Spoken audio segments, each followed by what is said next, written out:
يا أيها الذين آمنوا اتقوا الله حق تقاته ولا تموتن إلا وأنتم مسلمون يا أيها الناس اتقوا ربكم الذي خلقكم من نفس واحدة وخلق منها زوجها وبث منهما رجالا كثيرا ونساء واتقوا الله الذي تساءلون به والأرحام إن الله كان عليكم رقيبا يا أيها الذين آمنوا اتقوا الله وقولوا قولا سديدا يصلح لكم أعمالكم ويغفر لكم ذنوبكم ومن يطع الله ورسوله فقد فاز فوزا عظيما أما بعد فإن أصدق الحديث كتاب الله وخير الهدي هدي محمد صلى الله عليه وسلم وشر الأمور محدثاتها وكل محدثة بدعة وكل بدعة ضلالة. Ma'asyiral kiram, Bapak dan Ibu, saudara-saudari, kaum muslimin dan muslimat, jemaah Masjid Ubay bin Ka'ab ataupun yang menyaksikan melalui media dimanapun berada. Alhamdulillah, di hari yang ke-12 Ramadan kita masih diberikan nikmat sehat, nikmat iman dan Islam.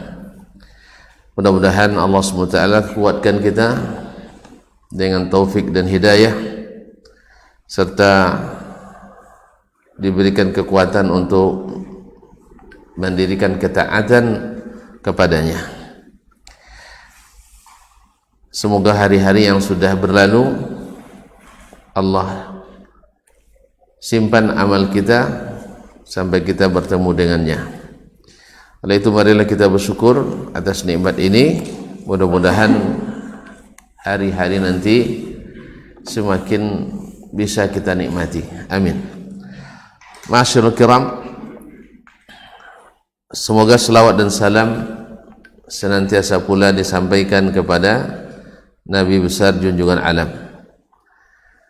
yang telah berjihad bersungguh-sungguh menyampaikan dakwah, menjelaskan risalah, sehingga jelas bagi kita apa yang harus diyakini dan apa yang harus diamalkan dan mana yang mesti ditinggalkan.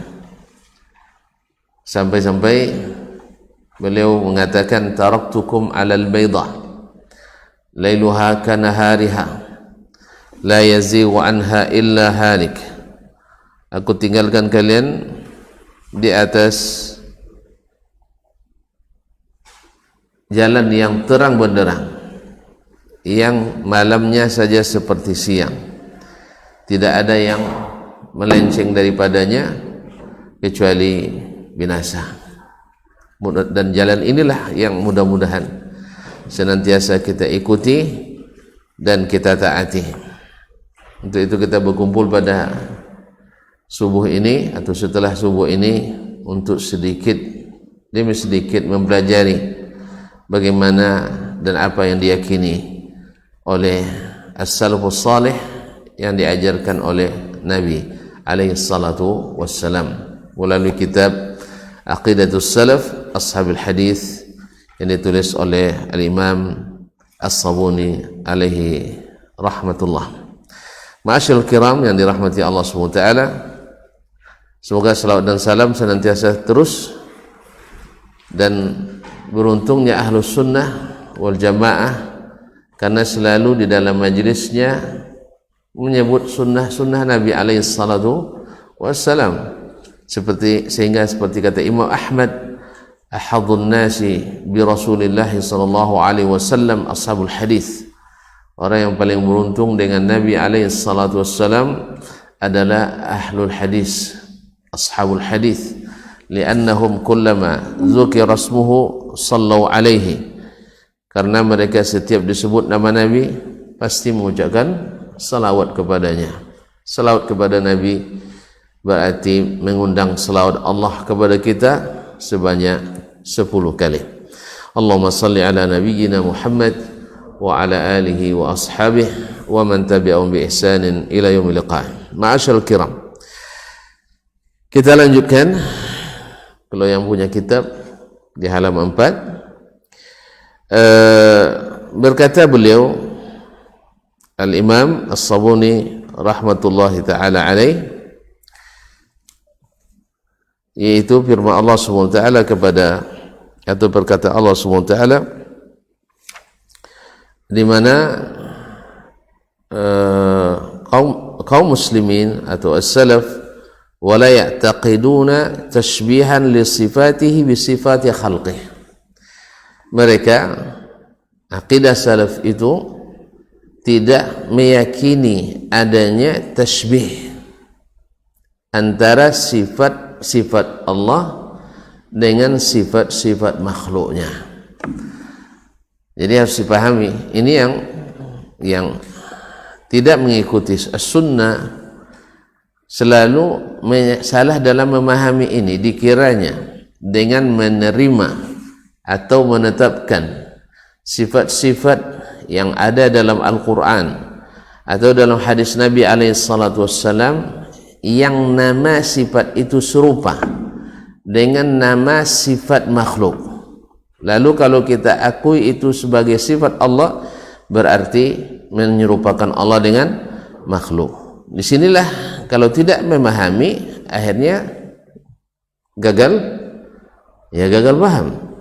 Tetapi tidak, ahlus sunnati wal jamaah tidak meyakini itu, sehingga tidak patut mereka disebut dengan al-musyabbiha, dan tidak pula boleh disebut dengan al-mujassimah.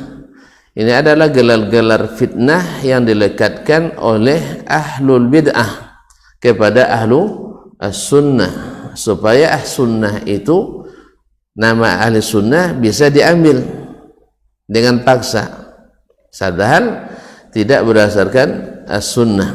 Karena spesifik ahlu sunnah itu senantiasa membela sunnah, senantiasa berpedoman pada sunnah. Bagaimana bisa dikatakan sebagai ahlu sunnah tetapi akidahnya saja sering meninggalkan sunnah? Allah musta'an. Maka mengakui sifat Allah walaupun namanya sama dengan sifat makhluk. Misalnya ilmu, makhluk berilmu, Allah berilmu. Nah, apakah kita karena namanya mirip lalu kita katakan Allah tidak berilmu? Tidak. Kita tetap mengatakan berilmu karena Allah menyebut dirinya, innaka antal alimul hakim, engkaulah yang maha berilmu dan maha bijaksana. Nah, lalu kalau tidak serupa ilmu Allah dengan ilmu makhluk, ini bagus, ini yang benar. Nah, ketika kita menyebut sifat Allah yang lain yang juga sama dengan sifat makhluk, maka kita katakan sebagaimana ilmu Allah tak sama dengan ilmu makhluk, demikian juga dengan sifat Allah yang lain tidak sama dengan sifat makhluk yang lain, walaupun namanya sama. Ma'asyiral kiram, beliau mencontohkan, inna fayaqulun, nah ahlus sunnah itu mengatakan innahu khalaqa adama biyadihi, sesungguhnya Allah tabaraka wa ta'ala menciptakan Adam dengan tangannya. Nah, sekarang kan makhluk ada tangan, Allah punya tangan. Apakah karena dia sama namanya harus kita nafikan tangan? Enggak. Sebagaimana tadi, kalau ada kodrat, manusia atau makhluk juga punya kodrat. Sah? Manusia punya kodrat apa enggak? Taib. Allah punya iradat, manusia punya iradat. Sah? Taib. Kalau seandainya Allah punya kodrat, Allah punya iradat, makhluk punya kodrat, punya iradat, harus kita nafikan juga kodrat dan iradat Allah sebagaimana melakukan orang-orang Mu'tazilah? Ya tidak. Maka kita katakan kodrat Allah berbeda dengan kodratnya makhluk. Iradat Allah berbeda dengan iradatnya makhluk. Demikian juga dengan tangan Allah berbeda dengan tangannya makhluk. Gitu aja kok repot. Hah? Gitu aja kok repot. Nah, nanti akan sampai pada dalil laisa kamitslihi syai'. Maka sebagian yang tidak atau yang tidak konsisten dengan sunnah mengatakan tidak boleh menyebut Allah dengan syai'. Dia sendiri menyebut dirinya tentang dirinya dengan syai', sesuatu. Karena sesuatu itu mesti benda. Siapa bilang mesti benda? Sesuatu.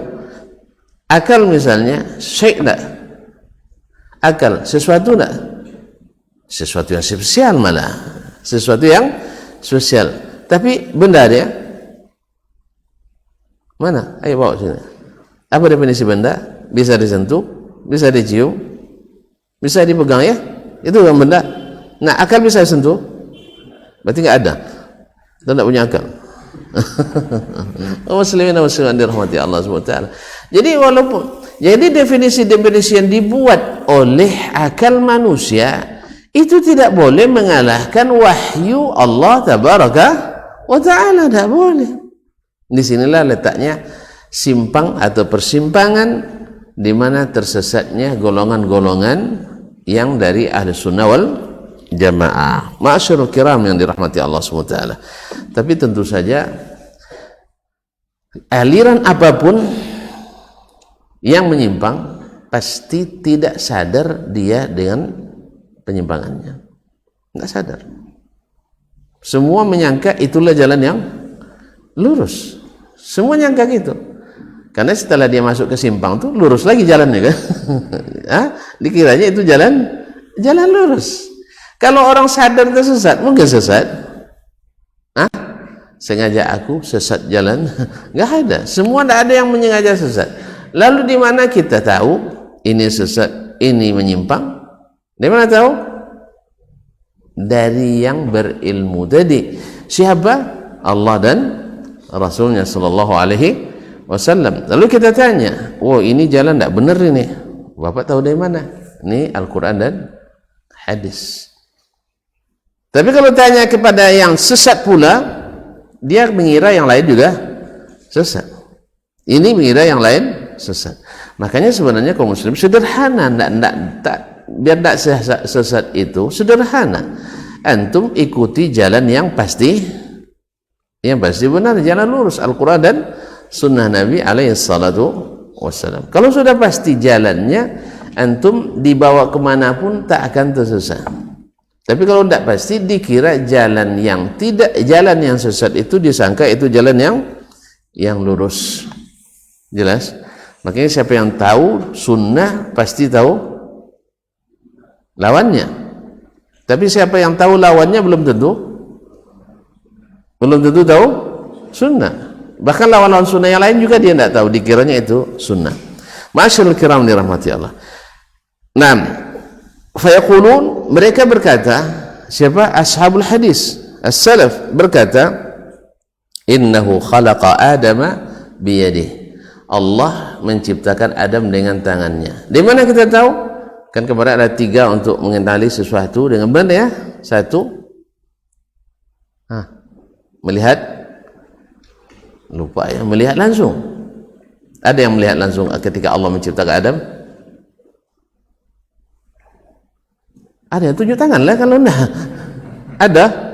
Enggak ada. Alhamdulillah. Berarti tidak bisa dipakai cara yang pertama ini. Cara yang kedua, melihat yang serupa dengannya. Ada tersimpan dokumentasinya?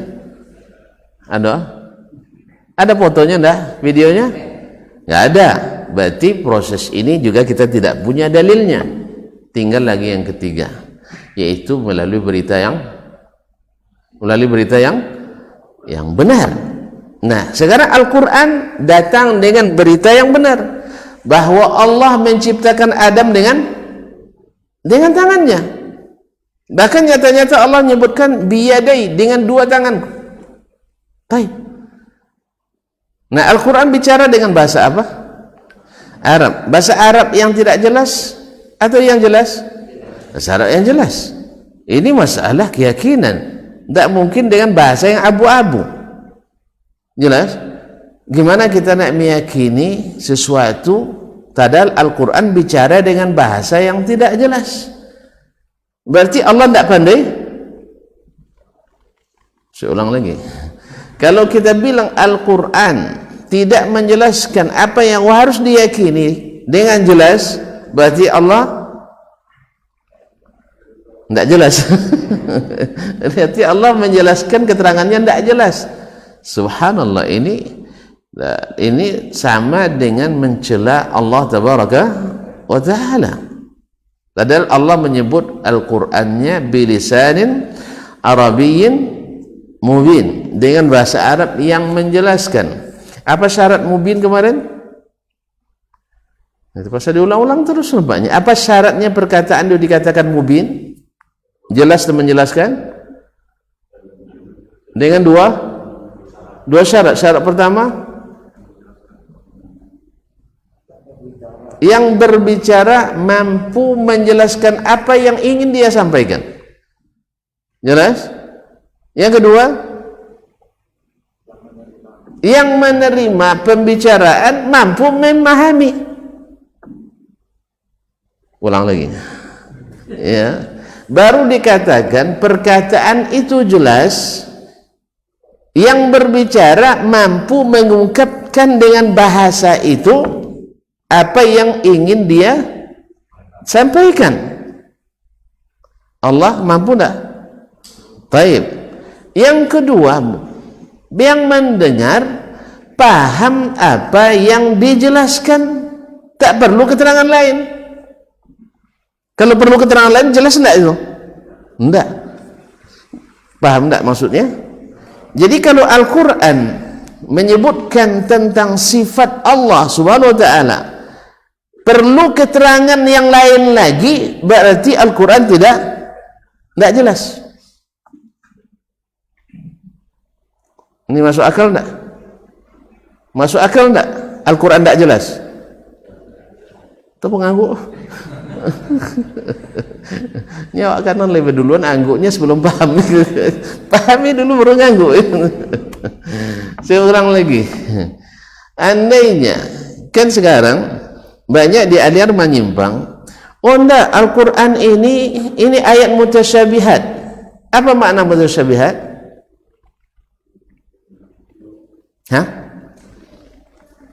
Apa makna mutasyabihat? Samar-samar. Samar-samar itu artinya apa? Tidak jelas. Tidak jelas. Berarti bertentangan dengan Allah sendiri yang mengatakan minhu ayatun muhkamat. Dalam Al-Quran itu terdapat ayat-ayat muhkamat. Hunna ummul kitab. Itulah intinya Alkitab. Sekarang inti Alkitab apa? Intinya Al-Quran itu apa? Masalah yang paling penting dalam agama ini apa? Kok ragu? Saya ulang lagi. Ini kena betul-betul puasa nampaknya. Ada yang tak sahur tadi? Hah? Atau kebanyakan sahur? Saya ulang lagi. Inti Al-Quran itu, inti dakwah Nabi itu apa? Akidah.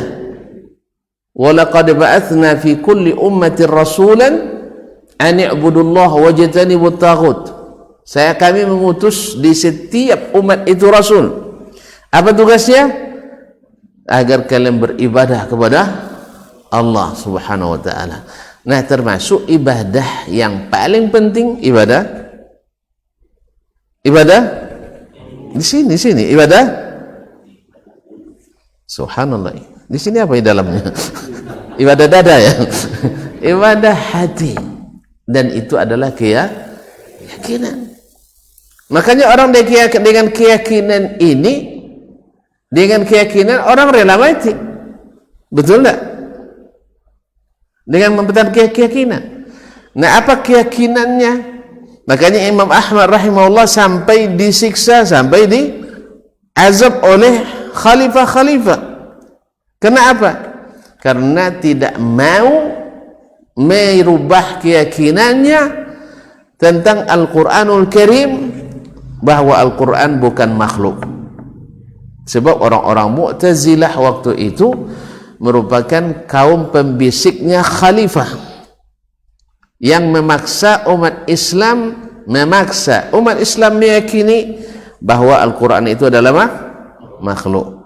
Apa sebab mereka nak memaksa itu? Sebab kalau makhluk berarti sama posisinya dengan logika yang juga makhluk. Oleh sebab itu bila bertentangan antara Al-Quran dengan akal, mana yang didahulukan? Akal. Karena mendahulukan makhluk dari makhluk boleh atau tidak? Boleh. Boleh. Berat kaji ini Ustaz. Kita tutuplah saya ulang lagi. Orang Mu'tazilah memaksa Imam Ahmad untuk mengatakan Al-Quran itu makhluk. Kenapa kok Imam Ahmad yang dipaksa? Bukan Imam Ahmad saja, banyak lagi ulama, bahkan ada yang dibunuh. Ada yang dibunuh. Tidak pernah dengar ya? Takut dengarnya ya. Jadi kalau orang-orang yang ghairu al-sunnah selalu memfitnah al-sunnah, suka membunuh. Karena memang iza sa'a fi'lul mar'i sa'at dhununuhu. Ya, sebagaimana orang kafir hari ini menyangka orang Islam itu keras-keras, betul? Betul? Keras-keras. Apa sebab? Karena mereka memang keras terhadap umat Islam, dikiranya orang lain juga keras. Pada bukti sejarah menunjukkan bahwasanya orang-orang seluruh penumpahan darah dengan cara batil itu rata-rata dari orang yang non muslim. Pembantaian di Baghdad 565, 1.800.000 orang dibantai dalam kota. Siapa yang buat? Hah? Ayo. Orang mana? Pakistan? Iya, luar Islam. Betul itu luar Islam. Orang Mongol. Orang luar Islam. Pembantaian 800.000 jiwa di Baitul Maqdis. Siapa yang lakukan?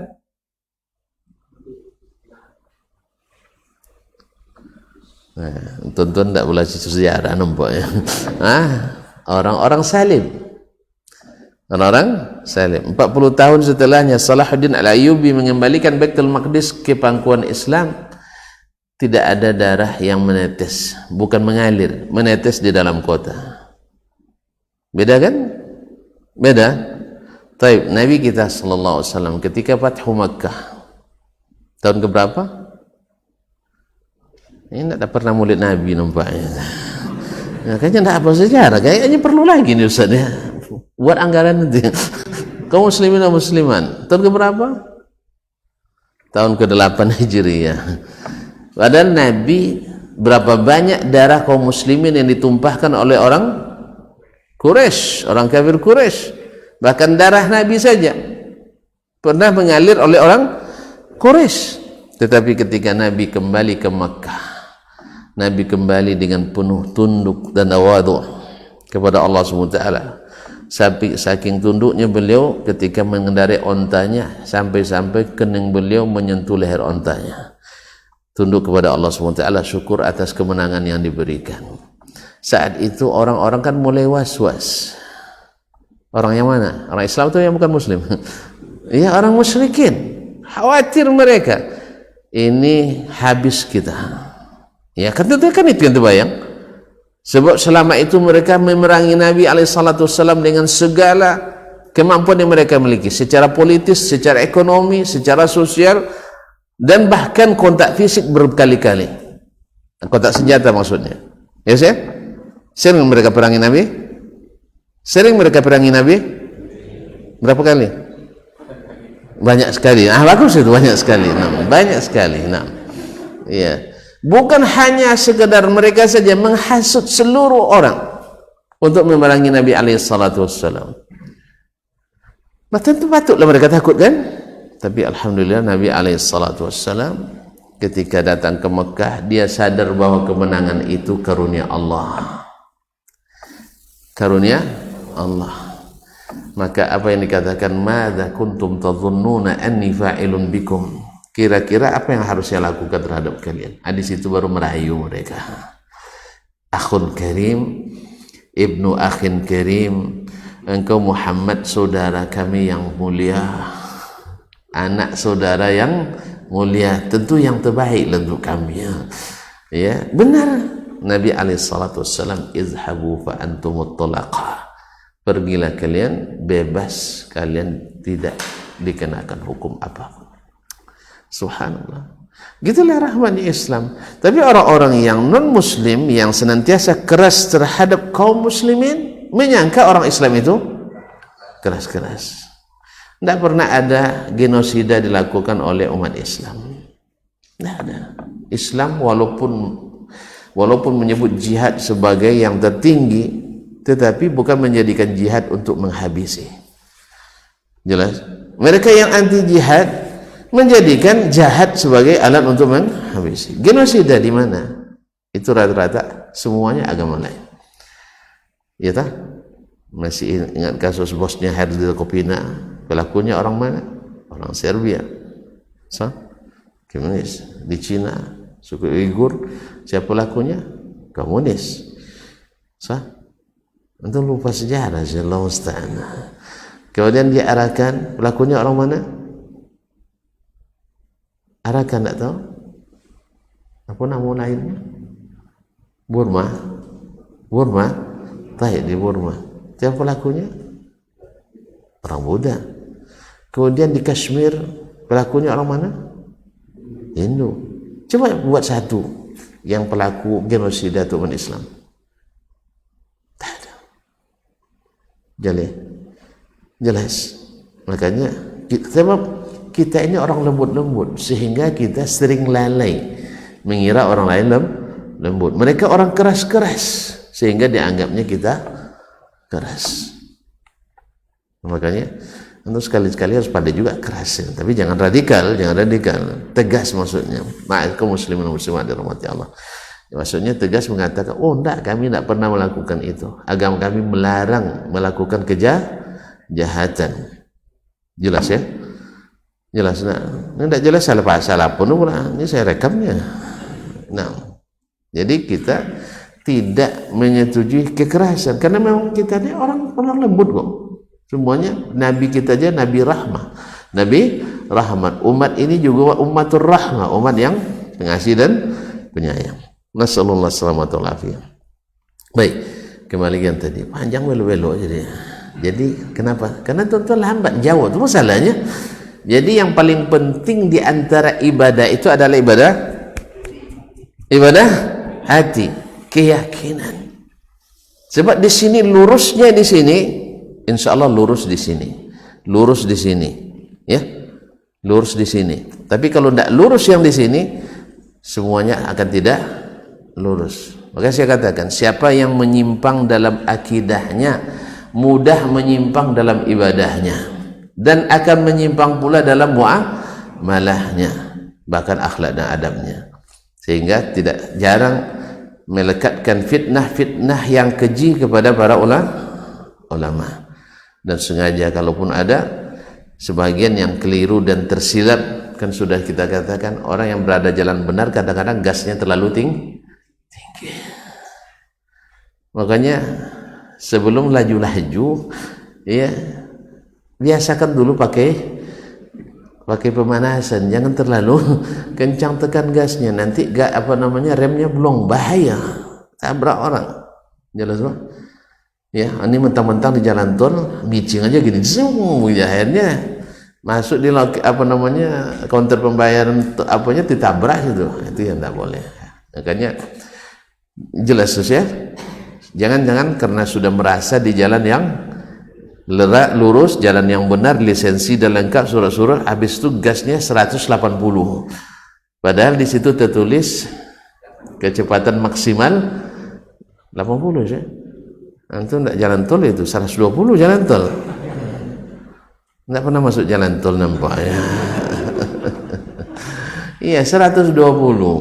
Nah, kalau nak jalur cepat ambil jalur kanan, nak jalur lambat ambil jalur kiri. Enggak, ini jalur cepat dipakainya lari 20, jalur lambat dipakainya lari 120, makanya kelahi mobilnya. Allah musta'an. Jadi mohon ya, harus mahir juga mengemudi, tidak sembarangan mentang-mentang sudah di jalan lurus semuanya ditabrak dan dilabrak. Ini yang sering terjadi di antara kita yang semangat 45 ya, semangat 45 oleh ngaji 1, 2, 3 hari dah jadi Imam Ibnu Taimiyah nih. Allah musta'an. Ini penyakit juga sebenarnya nih, penyakit, karena diberitahukan ini jalan lurus, jalan tol bebas hambatan. Dia lupa bebas hambatan bukan berarti melanggar peraturan lalu lintas. Harus paham itu ya. Makanya belajar itu memang harus terus dan terus, tak boleh berhenti sampai mati. Ma'asyiral kiram dirahmati Allah. Seulang lagi, biar paham ini bahwa yang inti Al-Quran adalah keyakinan, akidah, seluruhnya akidah Al-Quran. Jelas? Nah, kalau itu maka dia adalah umul kitab, dialah sebagian isi Al-Kitab. Muhkamat, dia mesti muhkamat karena tidak menerima analogi di dalamnya, tidak bisa dikiaskan, kan? Tidak bisa pula dilihat dengan penelitian. Nah, kalau ada yang nak meneliti autentisitas Al-Quran katanya, paling-paling ilmu kira-kira juga hasilnya. Gimana nak meneliti keaslian Al-Quran? Antum langsung bertemu dengan Allah wawancara? Tidak kan? Taib, ini tidak mungkin. Taib, langsung bertemu Rasulullah SAW? Di cross check sampai ke Nabi SAW? Tidak juga. Terus bertemu Jibril? Tidak memenuhi syarat. Nak bertemu Jibril tidak memenuhi syarat. Terus antum naik ke Lauhul Mahfuz, ke sumber yang asli, akhirnya nanti berangkat dari keraguan berujung pada kebimbangan. Makanya Al-Quran la raiba fihi, di awal-awal dia ingatkan kita tak ada keraguan padanya.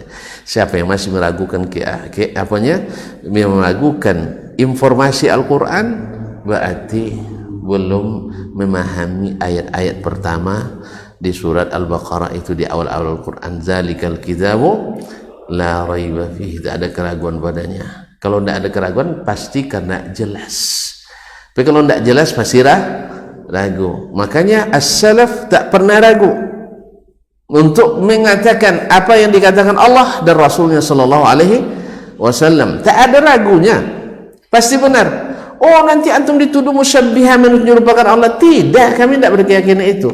Yang kami yakini seperti yang Allah ucapkan, Nabi sampaikan, sah, dan tidak menyerupakan Allah dengan makhluk. Jelas? Oh, jelas sudah kita. Iya, yang ini sudah. Nah, makanya Al-Quran itu bahasanya menjelaskan. Siapa yang masih meragukan, berarti bagi dia Al-Quran belum menjelaskan. Dan ini bertentangan langsung dengan perkataan Allah bahwa hunna ummul kitab, bahwa sebagian besar Al-Quran itu adalah intinya muhkamat, bukan mutasyabihat. Ini dibalik. Ya, semua sifat dalam Al-Quran dan hadis mutasyabihat.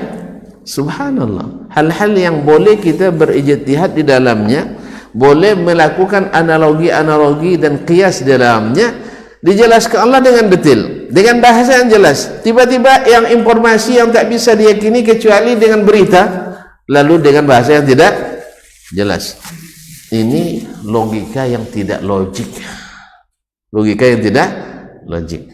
Lalu dicari-carilah alasan untuk menyudutkan orang yang menerima. Oh, ini musyabbiha, ini mujassimah. Antum barangkali belum memahami akidah ahli sunnah, hanya menuduh saja karena berdasarkan kata Syekh Fulan, Da'lan dan sebagainya. Kaum muslimin dan muslimat dirahmati Allah.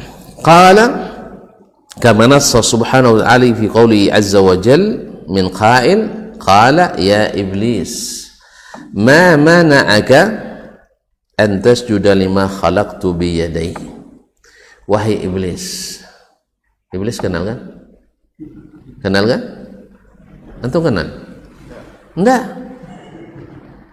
Woi, bahaya kalau enggak kenal iblis. Saya kenal, tapi kenal buruk ya. Iblis tahu Buktinya dia tidak pungkiri itu. Sah? Periksa ayat, periksa hadis, tak pernah iblis memungkiri bahwa Allah menciptakan Adam dengan tangannya. Jelas?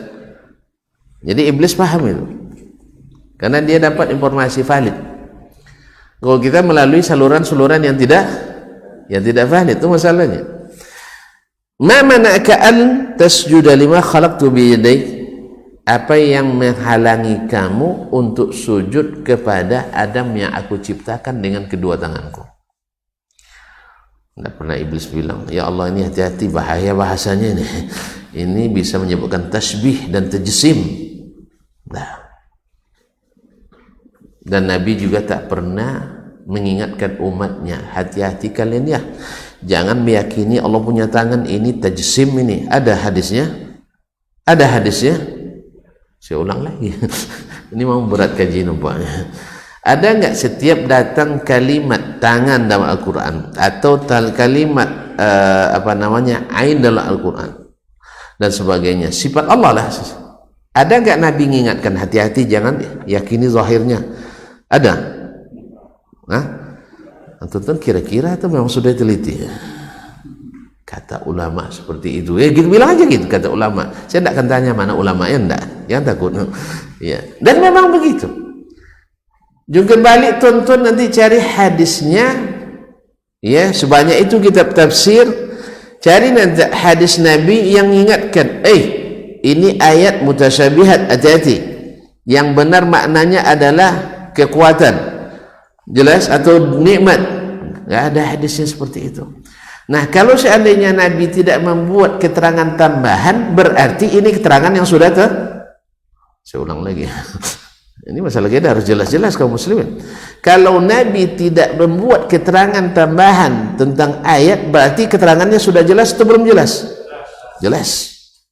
Berarti yang dimaksud adalah tangan. Oh, akal saya terima. Soal akal antum tidak terima, buat sini nanti insyaallah saya buat akal antum menerima. Ya duduk dulu kita lah. Kalau soal tidak terima, dulu saya juga tidak bisa menerima akal saya. Karena apa? Karena akal guru saya waktu itu juga tidak paham, Pak? Paham tidak? Akal guru saya dulu juga tidak menerima, sehingga akal saya pun dibuat tidak menerima. Karena dasarnya dulu ayat diukur dengan akal, bukan akal diukur dengan ayat. Akhirnya saya bertemu dengan guru-guru yang mengukur akal dengan ayat. Sebaliknya, memang awal-awalnya ribet juga sih. Awalnya terlanjur sayang kan? Ini masalahnya kalau terlanjur sayang, ini masalahnya. Terlanjur, antum tidak pernah jatuh cinta sih. Tidak pernah terlanjur sayang. Terlanjur sayang dengan keyakinan itu. Terlanjur sayang dengan guru-guru kita itu, dan bahas bergejolak di sini. Kalau saya tinggalkan pendapatnya berarti saya tidak menghormati, kan itu yang bergejolak tuh. Apa yang kau rasakan, ku rasakan juga. Betul, gejolak itu. Berarti salah guru saya semua, masuk neraka semuanya. Ada. Ternyata alhamdulillah masalah surga neraka bukan kita yang putuskan. Jelas? Walaupun mereka misalnya meyakini dulu bukan itu, tapi kan mereka masih orang Islam kan, kebaikannya kan masih banyak kan. Ya kita doakan mudah-mudahan kita bagian dari kebaikan mereka. Makanya doa kita selalu semoga Allah memberikan pahala setiap huruf yang diajarkan oleh guru-guru kita dulu kepada kita. Salah tuh enggak kan? Salah tuh. Salah tidak saya mengatakan setiap huruf yang saya dapatkannya dengan ilmu dapat pahala orang yang mengajarkan huruf itu ke saya? Salah saya? Tidak. Berkurang pahala saya? Tidak. Saya mohonkan ampun untuk mereka, berkurang pahala saya? Tidak. Maka kita walaupun tidak lagi mengikuti pendapatnya, tetapi kita tetap menghargai jasanya dan tetap mendoakannya. Jangan-jangan mereka lebih duluan pula masuk surga dari kita, sebab yang doakan mereka kan ramai, yang doakan kita hanya semasjid Ubay. Mereka yang mendoakan mereka kan ramai, mendoakan kita hanya Tidak penuh masjid Ubay. Jelas? Jelas. Murid-murid mereka banyak dan kebaikan yang mereka ajarkan juga banyak. Lalu mereka tersilap dalam suatu masalah, beberapa masalah. Mudah-mudahan kebaikan itu menutupi kekurangan tadi. Jelas? Maka tidak boleh mengingkari jasa-jasa orang yang pernah berjasa pada kita, sekalipun ada kesalahannya. Jelas ya? Jelas? Karena suka banyak juga kita memang lupa kacang sama kulit ada. Mentang-mentang sudah bertemu dengan jalan sunnah, lalu nampak gurunya yang dianggap ahli apa? Nah, yang tidak sunnah nampak berpaling. Na'udzubillah. Ini tidak diajarkan Nabi alaihissalatu wassalam. Jelas? Jelas ya? Nah, hormati mereka guru kita. Mana tahu justru dengan hormatnya kita itu mereka dulu mulai bertanya, dah tinggi celana mana ngaji gitu. Bilang aja ngaji semua tak ada seman. Ustaz tinggi aja, iya betul. Kok tinggi pula? Dulu ndak nyampe lampu nyampe jalan bang. Ya bilang berproses. Ternyata dulu dibaca bahwa itu tidak haram menurut sebagian ulama gitu ya, sebagian menyebut haram. Ternyata kalau balik lagi Nabi, walaupun tak haram, Nabi tetap tidak memanjangkan kainnya. Oleh sebab itu saya semangat ikut Nabi aja lah, dengan tetap menghormati ulama. Jelas itu ya, kita hormati pendapat ulama yang mengatakan tidak haram itu, tetapi kita lebih menghormati Nabi Sallallahu Alaihi Wasallam. Aman? Alhamdulillah. Makanya jangan sampai lupa ndak sama kacang sama kulit ndak. Jangan sampai lupa guru-guru kita. Kalau ada yang masih guru TK pun, karena dulu yang membuat kita pandai alif bata itu kan mereka dulu. Ndak langsung jadi dokter kita, ndak langsung jadi profesor. Hargai. Jangan, dan itu bagian dari cara dan hikmah berdakwah kita. Jelas? Daripada mengucapkan masuk neraka aja semua orang, lebih baik semoga semua masuk surga. Surga itu kan bertingkat-tingkat. Pokoknya bagian antum takkan habis sama orang tuh. Bagian antum takkan tetap untuk antum, tidak akan diambil alih orang. Apa salahnya antum doakan juga masuk surga? Apa gunanya antum pastikan mereka masuk neraka? Karena ilmunya ada apa sama kita itu. Cuman yang bisa kita pastikan saat ini kalau jelas-jelas batilnya kita katakan ini batil. Jelas? Dan soal kebatilan yang pelakunya kita serahkan kepada Allah Tabaraka wa Ta'ala. Selama mereka tidak keluar dari Islam. Tapi kalau macam yang mengaku Nabi ke-26 pula katanya dikiranya Nabi hanya 25 orang kan? Nampaknya aja, tapi akhirnya begitu tidak usah lah, nanti ada jelas-jelas yang seperti ini. Ini kita bicara dalam konteks umat Islam. Baik, jelas ya? Alhamdulillah. Baru saya ayat dah hampir habis waktu. Salah tonton juga itu masalahnya. Baik. Wala yuharrifuna al-kalam. Ini poin utamanya. Mereka tidak memalingkan perkataan itu ke makna yang lain. Tidak dirubah-rubahnya an mawadhihi, dari makna asalnya. Kan ketika mendefinisikan kalam dalam ilmu nahwu, al-kalamu huwa lafzul murakkabul mufidu bil wada', yaitu perkataan yang tersusun dari beberapa kata yang berfaedah secara langsung bil wada'. Jadi langsung dipahami makna dari kata itu baru dinamakan kalam. Nah, sekarang wala yuharrifuna al-kalam, mereka tidak memalingkan perkataan Allah dan perkataan Nabi an mawadhihi, dari makna-makna yang karena itu diletakkan kalimat itu atau kalam itu. Bihamlil yadaini 'ala ni'mataini, misalnya seperti yang dilakukan oleh ahli bidah, yaitu dengan memaknai kalimat al-yadain, dua tangan, ala ni'mataini, dengan makna dua nikmat. Lalu kita tanya lagi, nikmat yang mana yang dua tuh? Ya kan? Baik. Awil quwwataini, atau dengan makna dua kekuatan. Ini rancu.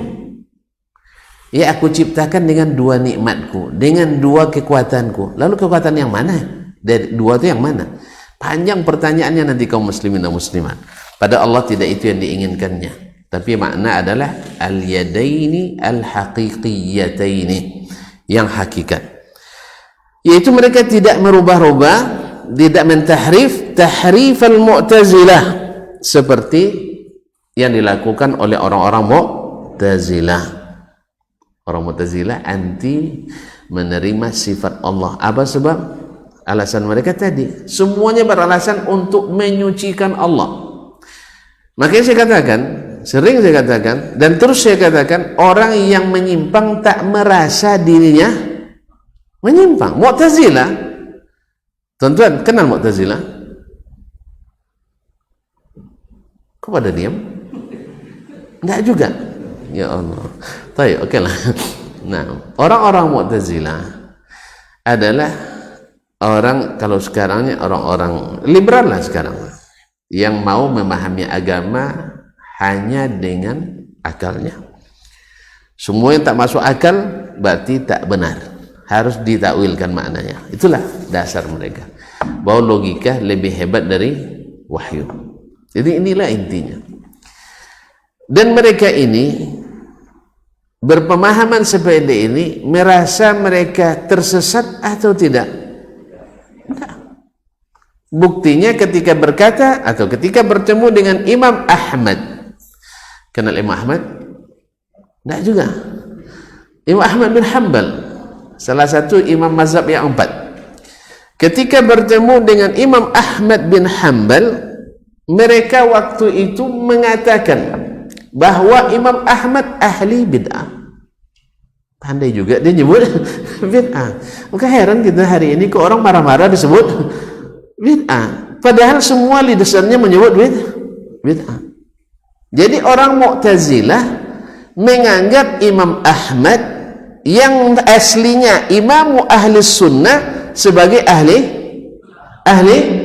bid'ah, dan mereka meyakini bahwa sahabat dan tabi'in berkeyakinan seperti keyakinan mereka itu, bahwa Al-Quran menyebut sifat-sifat Allah hanya sekedar simbol-simbol saja, yang makna tak boleh dipahami secara zahir, harus makna yang disesuaikan dengan akal.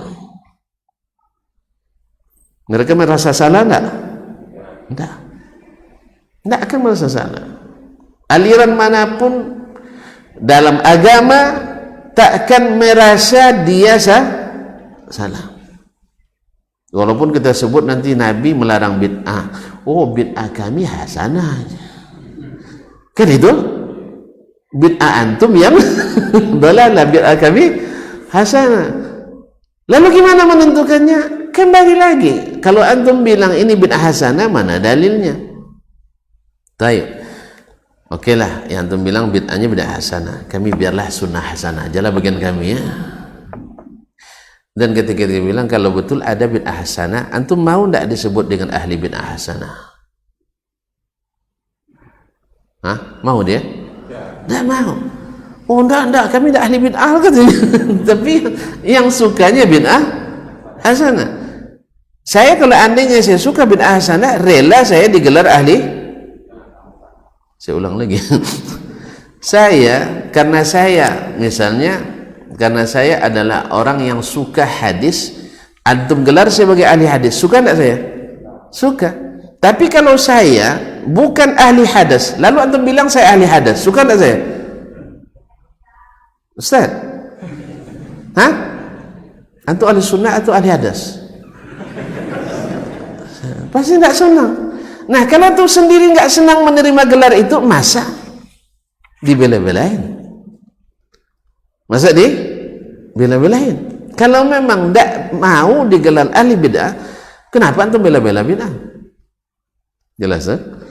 Maka saya tidak mau saya disebut ahli hadis, karena saya tidak suka hadis.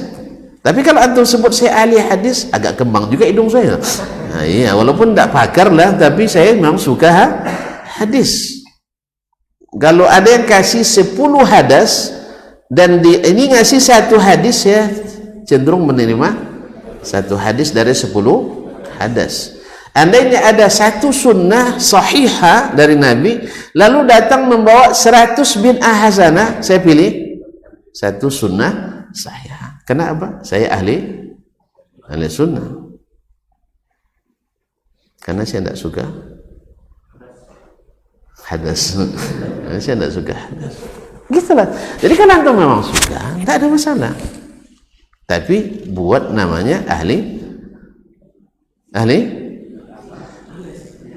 bid'ah hasanah. Atau boleh juga biar agak apa nih dikit, mentereng dikit, ahli sunnati wal bid'atil hasanah. Ini sama dengan menggabungkan minyak dengan air. Jadi antum paham rupanya bahwa bid'ah tidak boleh digabung dengan sunnah, karena daya rusaknya bid'ah itu besar, kuat. Saya kata Ibnu Abbas, 1 bid'ah bisa mematikan banyak sunnah. 1 bid'ah, dan itu bisa dibuktikan. Bila dibuat orang 1 bid'ah di satu amalan, maka sunnah-sunnah akan tersingkirkan dalam amalan tersebut. Banyak, tapi bukan sekarang pembahasannya. Jelas? Ya, nah. Jadi tidak menakwilkan atau tidak mentahrif seperti yang dilakukan oleh orang-orang Mu'tazilah, dirubah kalimat itu dengan bi ni'matayya atau bi qudratayya atau bi quwwatayya. Nah. Wal Jahmiyah, dan juga tahrifnya golongan Jahmiyah. Al-Jahmiyah ini juga kelahiran daripada Mu'tazilah, juga asalnya dari ilmu filsafat Yunani yang mereka pakai dasarnya, lalu melahirkan aliran Jaham ibn Safwan yang juga menafikan seluruh sifat-sifat zatiyah Allah Subhanahu wa taala. Sifat-sifat khabariyah fi'liyahnya, dan menetapkan sebagian sifat zatiyah dengan berbagai perincian-perincian yang kita tidak perlu mengetahuinya, karena yang penting kenali akidah ahli sunnah dulu, nanti kita akan kenal mana yang bukan ahli sunnah. Karena ahli sunnah itu satu, sunnah Nabi SAW. Taib, ahlakahumullah. Ini Syekh agak keras di sini nih, gasnya tuh. Semoga Allah membinasakan mereka. Ya, antum kalau tinggalkan ini tidak masalah ya. Tapi Syekh, kenapa begitu? Sebab dia melihat daya rusaknya dulu di Khurasan itu yang sekarang terletaknya di Iran. Itu sampai abad ke-5 tidak ada yang aliran sesat di situ. Hampir tidak ada yang asli situ. Jadi kalau ada ulama Khurasan yang menganut pemahaman akidah selain ashabil hadis, dianggap barang aneh di Khurasan waktu itu. Sebagaimana anehnya sekarang akidah alil hadis di kalangan ahlus sunnah wal jamaah. Aneh gitu. Maka Khurasan itu dikenal dengan, nah ketika mulai masuk akidah-akidah aliran-aliran ini ke situ, Syekh tentu apa istilahnya, kalau orang sekarang nyebutnya reaksi terhadap aksi, karena deras sekali, akhirnya juga dihadang oleh Syekh dengan keras. Makanya seperti Imam Al-Barbahari, Ibnu Battah, keras dia terhadap ahli akidah yang menyimpang itu. Sebab apa? Dia melihat berhadapan langsung. Nah, kalau ada misalnya di antara ustadz atau syekh ulama hari ini juga yang keras, akibat itu karena dia merasakan beratnya serangan itu. Makanya ibaratnya kalau kuat serangannya, kuat tangkisannya. Jadi kalau tuan-tuan kalau nyerang jangan terlalu keras, kalau tidak tahan ditangkis keras. Jelas? Kalau kuat tangkisannya kuat sih, tapi kalau gini gaya. Tentu tangkisannya gitu juga. Nak gaya jitsu, wushu dan sebagainya. Tentu terserah aja. Ya? Tapi kalau gaya boxing ya siap adu lutut. Kalau gaya boxing itu siap adu kepala, adu lutut. Apalagi Sholin, walaupun botak tapi bisa memecahkan ini katanya. Melatih? Nah, alhamdulillah. Jadi kaum muslimin dan muslimat dirahmati. Ini sebabnya beliau mengatakan ahlakahumullah. Nah. Wala yukayyifunaha bikayfin, dan mereka juga tidak menyebutkan bagaimananya. Artinya tidak memvisualisasikannya. Tidak memvisualisasi. Au yusabbihunaha bi'aidil makhluqin, atau dan tidak pula mentashbih dengan tangan-tangan makhluk. Inilah akidah Ahlussunnah itu. Nah, tasbih al-musyabbihati khadzalahumullah, seperti tasbih yang dilakukan oleh golongan musyabbihah, karena memang ada aliran pula di masa itu dan mungkin sampai hari ini bahwa Allah punya tangan seperti tangan manusia. Di tangan kita ini ada.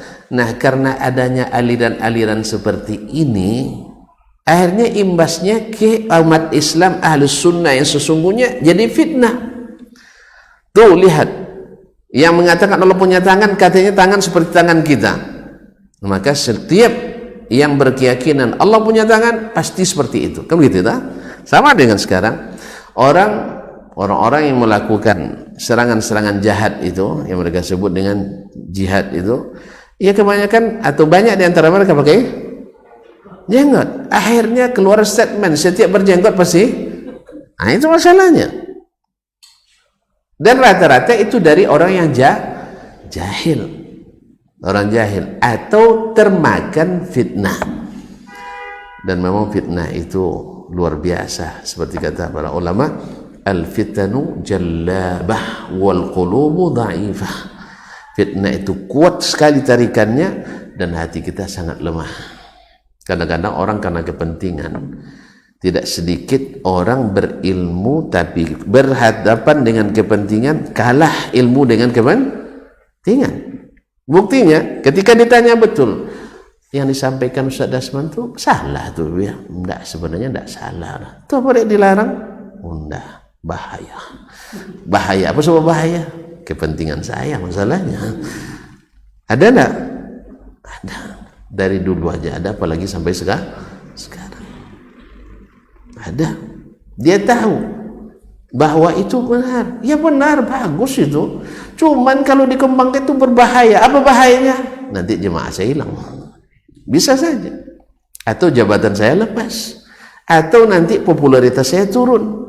Dan ini berat memang. Nabi sudah ingatkan bahwa kepemimpinan dalam agama ibaratnya lebih bahaya daripada 2 ekor serigala lapar dilepas ke kumpulan kambing-kambing kita. Pernah nengok serigala lapar? Oh belum ya. Saya enggak juga, takut saya. Serius. Nah, itu lebih berbahaya kata Nabi dari syahwat seseorang ingin selalu dikedepankan di dalam agama. Kau nak jadi ustaz harus ustaz nomor 1. So, tidak masalah. Cuma 1 kan ada 1 A, B, C, D sampai Z, tidak masalah. Nah, Ustaz Dasman 1 C misalnya kan, Ustaz Osman 1 A, tidak ada masalah. Kelapang aja lah. Akhirnya nanti, oh Ustaz Syanu, ya sama-sama kelas A dengan saya. Misalnya kan, atau kelas AA. Dan sebagainya. Sebenarnya ini tidak perlu dirisaukan. Makanya sesama Ustaz jangan saling jangan saling tackle gitu ya, jangan silent diving. Jadi biasa aja lah, bahwa kalau sempat saya dapat grade A misalnya, antum usahakan supaya tidak sama dengan saya jadi grade AA. Kan AA itu abang kan ya, abangnya Ustadz A itu. Tidak naik lagi, naikkan jadi 3A, triple A misalnya, tidak ada masalah kok. Gitu aja kok repot.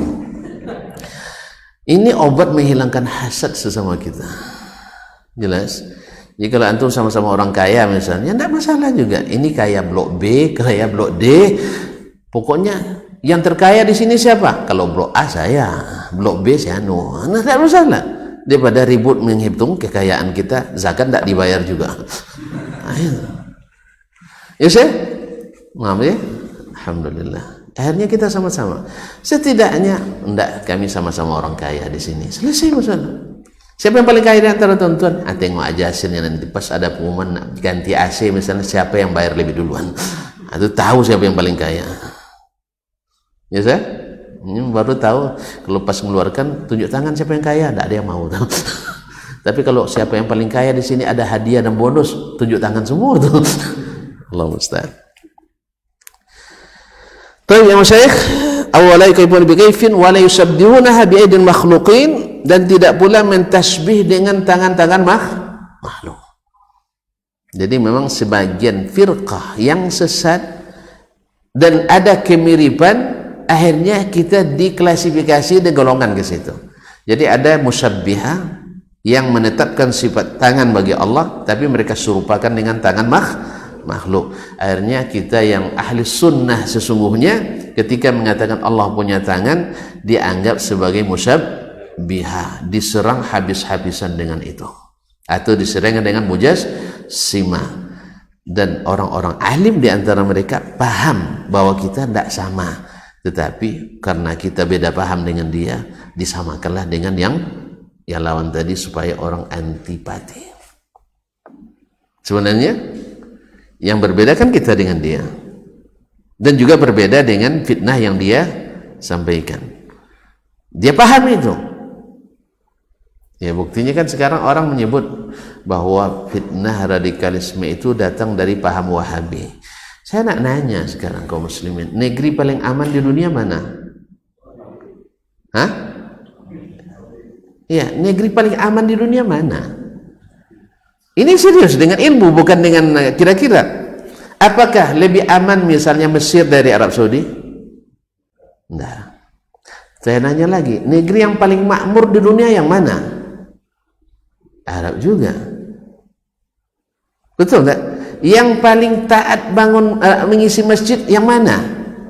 Di situ juga. Yang paling mau diam bila dengar Nabi bicara, mana juga. Yang dasar negaranya Al-Quran dan Sunnah mana? Terus di mana letak menakutkannya? Tapi subhanallah, fitnah itu tetap ada kaum muslimin. Oi, nanti jadi zombie-zombie yang berjalan dia katanya. Banyak termakan fitnah tu. Hati jangan masuk Ubay bin Ka'ab, bahaya. Sebab banyak zombie di sana. Awas selalu lewat sini tak ada zombie, nampak? Zombie itu kawan aja dimakan ya kan? Ada isap darah kawan sini. Tapi kan subhanallah, walaupun yang mendengar isu itu paham bahwa itu tidak benar, tapi sakawan je kita ini mendukung kita, hanya diikut disebarkan pula. Begitulah fitnah itu kaum muslimin dan muslimat. Hati itu lemah dibuatnya. Makanya jangan dekat-dekat dengan fitnah. Jangan dekat fitnah. Dan jangan juga gas terlalu kencang, nanti membahayakan penumpang. Jelas? Ya, sopir mungkin berani terjun ke jurang, tapi penumpang tidak mau berserahkan darahnya di jalan. Jelas? Dan akan membuat kemacetan yang panjang. Kan pahamnya tak? Paham ya? Nanti macet panjang. Kalau sudah macet nanti saling menyalahkan. Siapa pula yang bikin masalah depannya? Oh, Ustaz awak sana. Bikin masalah siapa? Awak ada nyumpah-nyumpah pula kan, bagian yang tidak sabar kan? Nyumpah-nyumpah sampai di situ deh. Ustaz kesannya. Ustaz uponya Allah musta'an. Makanya jangan terlalu gas gitu. Ya, kalau apa? Jadi kalau seandainya antum memang suka gas terpanta, jangan ambil mobil cc tinggi ya sekelas-kelas mobil apa namanya yang 1200 cc. Jangan ambil yang 2800 cc, bahaya. Antum belum terbiasa nyetir yang seperti itu. Nah, Allah musta'an. Ya Pak, pahamnya? Ya. Waktu habis loh. Jadi orang memang sengaja menggabung-gabungkan kesesatan-kesesatan yang tidak kita punya dan dilekatkan ke kita. Dianggaplah sebagai zombie-zombie tadi. Cuman ketika tanya, Ustaz sering tak umrah? Sering. Banyak zombie di Arab Saudi. Mereka semuanya belajar tauhid dari Syekh Saleh Fauzan, kan, dari Syekh bin Baz, dari Muhammad Ibrahim. Banyak zombie sana. Hah? Kemudian pernah tidak usah khawatir meletakkan barang, maaf saja tas isi dompet aja letakkan, tidak khawatir kita dalam rumah pun dah tidur bismillah mu'amutu ahya, di mana dompet tadi, bangun lagi itu cari itu. Dalam rumah antara letaknya di meja di depan dengan meja di kamar itu masih ragu kita. Di sana enggak. Alhamdulillah saya pernah bukan kehilangan, tertinggal dompet di mobil sehari semalam karena habis umroh itu capek kan, umroh tidurlah sampai jam berapa, sampai tengah malam, lebih tengah malam, hampir subuh itu. Jadi selesai sholat subuh masjid tidur lagi, boleh kan? Tuan-tuan ekstrim sekali, tidak boleh. Iya, menggantikan qadha itu. Nyetir 450 kilo kali 4 tambah 450 kilo 100 kilo, belum lagi tawaf, sa'i dan sebagainya, sambil gendong anak pula. Masa tidak boleh saya tidur ya akhi? Sekejap